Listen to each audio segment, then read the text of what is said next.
Hi hello welcome to today reports. இப்போ நம்ம பார்க்க போகிறது டியூன் பார்ட் 2 படத்தினுடைய திரை விமர்சனத்தை பற்றி தான் பார்க்க போகிறோம். இது ஒரு American Epic science fiction film. இந்த படத்தை டைரக்ட் பண்ணியிருக்கிறது டெனிஸ். இந்த படத்தில் யாரெல்லாம் நடிச்சிருக்கிறாங்க அப்படின்னு பார்த்தோம்னா Timothee Chalamet, Rebecca Ferguson, Josh Brolin, Stellan Skarsgard, Dave Bautista, Stephen McKinley and Zendaya மற்றும் பலர் இந்த திரைப்படத்தில் முக்கியமான கதாபாத்திரத்தில் நடிச்சிருக்கிறாங்க. வாங்க இப்போ படம் எப்படி இருக்குன்னு பார்க்கலாம். பொதுவாக நம்ம எர்த்தில் மனுஷங்க யாருமே வேட்டையாடுறதுக்கு பயப்பட மாட்டாங்க. நம்ம அப்படியே அவங்கள சந்திக்கணும் அப்படின்னா நம்ம பாலைவனத்திலையும் ஆழ்கடல் பகுதியிலையும் தான் அவங்கள நம்ம பார்க்கணும். ஆனால் இந்த ஃபேண்டசியான வேர்ல்டு தான் டியூன். இது ஒரு டிசர்ட் பிளானட். இங்கே இருக்கிற ஒவ்வொரு மக்களும் ஒரு பயத்தோட தான் இருக்கிறாங்க. ஏன்னா இங்கே ரொம்ப பெரிய சாண்ட் வூம்ஸ் இருக்குது. இதுங்களை சர்ஃபேஸில் என்ன சென்ஸ் பண்ணினாலும் அது அப்படியே முழுங்கிருங்க. இந்த மாதிரி மிகப்பெரிய மிருகத்தை ஆல்ரெடி 2021 ரிலீஸ் ஆன டியூன் படத்தில் காமிச்சிருப்பார் டைரக்டர். இந்த பிளானட்ஸில் ஒரு ரேரான ரிசோர்ஸுக்கு தான் சண்டையே போடுவாங்க. ஆனால் இந்த படம் கதையை தாண்டி வெறும் விஷுவல்ஸ் அண்டு சவுண்ட் டிசைனுக்கு தான் முக்கியத்துவம் கொடுத்துருக்குறாங்க.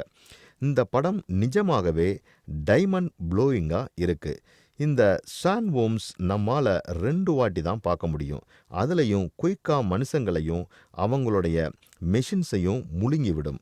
இதுலேயும் இந்த படத்தினுடைய மெயின் கேரக்டரான பால் ஆட்டடிஸ் தான் இந்த சாண்ட் வார்ம் கிட்ட இருந்து நேரோவாக எஸ்கேப் ஆயிடுவார். அதுலேயும் அந்த சாண்ட் வார்மோட வாயில் இருக்கிற மிகப்பெரிய பல்ல பார்ப்பார் அவர் எஸ்கேப் ஆகும்போது. டியூன் பார்ட் 2ல் இதே சாண்ட் வூம்ஸ் ரிட்டர்ன் ஆகுது. இன்னும் கொஞ்சம் டெவலப்மெண்ட்டோட காமிக்கிறாங்க. இந்த படத்தினுடைய டைரக்டர் டெனிஸ் வில்லிங்விங் இந்த படத்தை சீக்குவல் மாதிரி எடுக்கலைங்க. பட் இது ஃபர்ஸ்ட் பார்ட்டோட கண்டினியூசஸ் மாதிரி தான் எடுத்திருக்கிறாரு.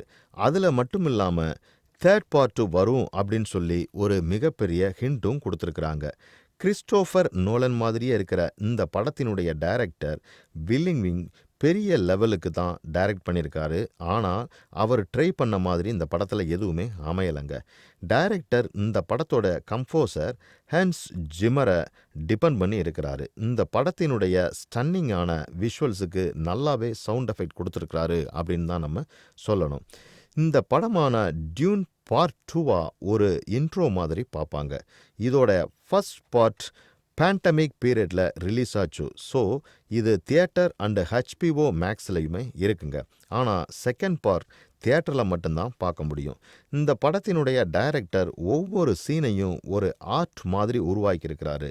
இந்த டிசைன்ஸ் எல்லாமே நிறைய ஹிஸ்டோரிக்கல் இன்ஃப்ளூயன்ஸை பார்த்து தான் பண்ணியிருக்கிறாரு. இதில் வரக்கூடிய கேரக்டர்ஸோடைய மாஸ்க்ஸ் அண்டு பெயில்ஸ் போடுறது எல்லாமே ரொம்ப நல்லா இருக்குது.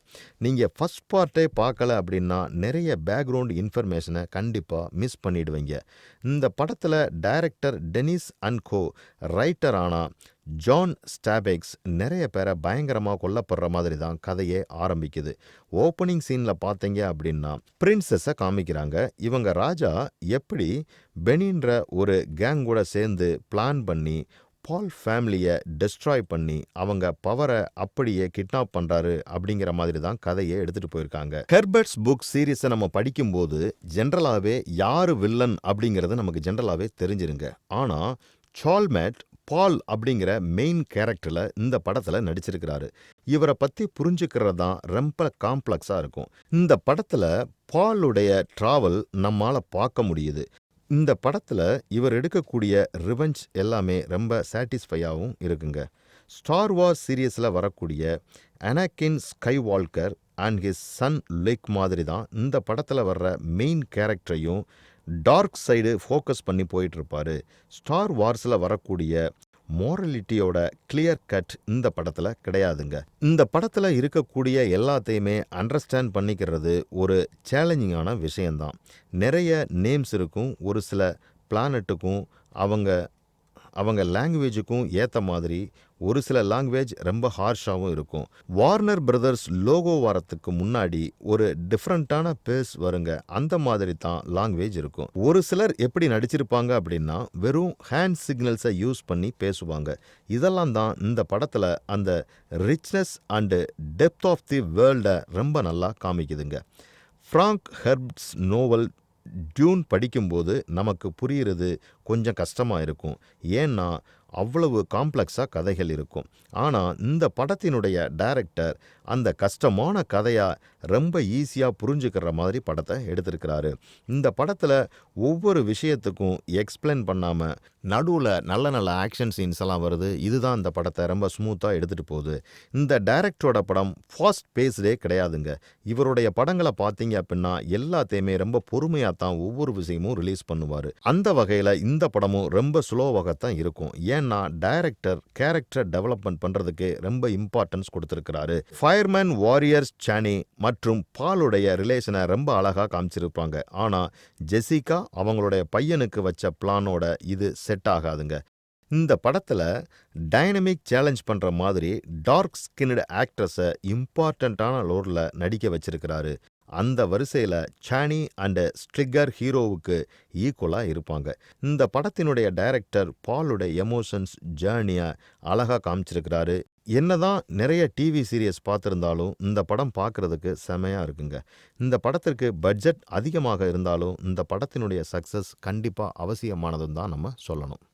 இந்த மாதிரி சினிமா செய்திகளை உடனுக்குடன் தெரிந்து கொள்ள தேர்ட் ஐ ரிப்போர்ட்ஸை பாருங்கள். கமெண்ட் பண்ணுங்கள், லைக் பண்ணுங்கள், சப்ஸ்கிரைப் பண்ணுங்கள், ஷேர் பண்ணுங்கள்.